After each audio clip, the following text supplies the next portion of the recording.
Hi guys, good morning world. I am LJ Pico and welcome back to another video of mine. So for today's video, samahan nyo akong magtuos sa isang araw ko sa trabaho.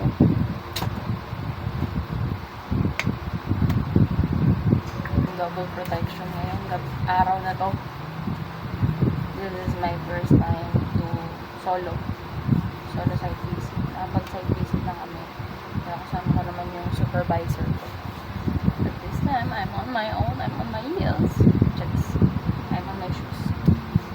My own shoes.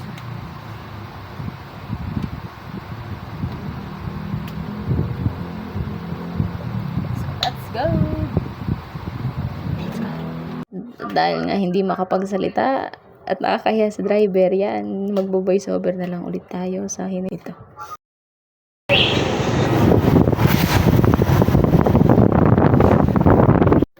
Kating-kati na yung magsalita, pero hindi makasalita at matatawa lang. Yan. Marinig niyo mga pag-umulan natin ko oh yan, may pinakita, tumingin sa langit. Yan, para lang may mabidyohan. Katamad.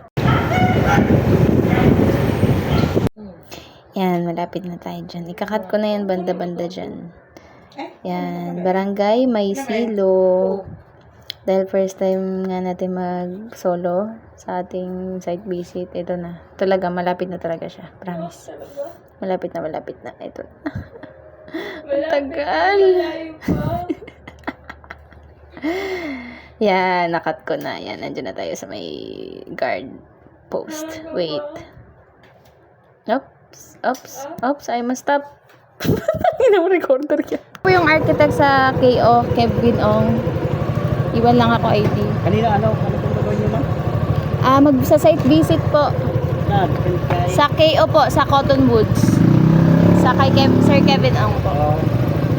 Thank you. Thank you po.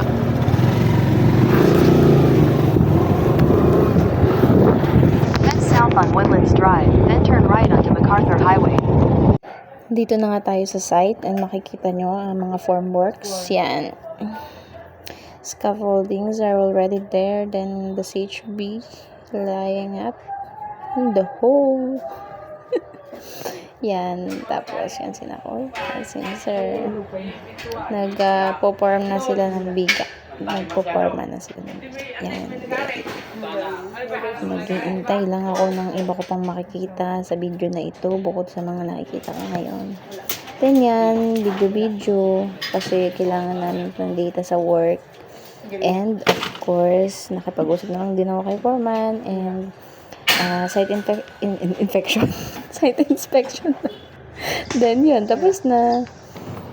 That's all. At yan, balik na sa office.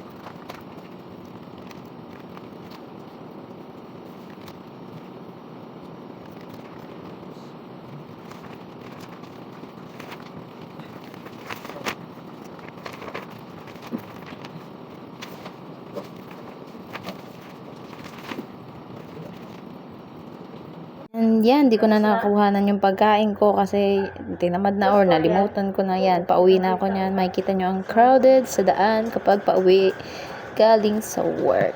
Yan, ang dinadaanan.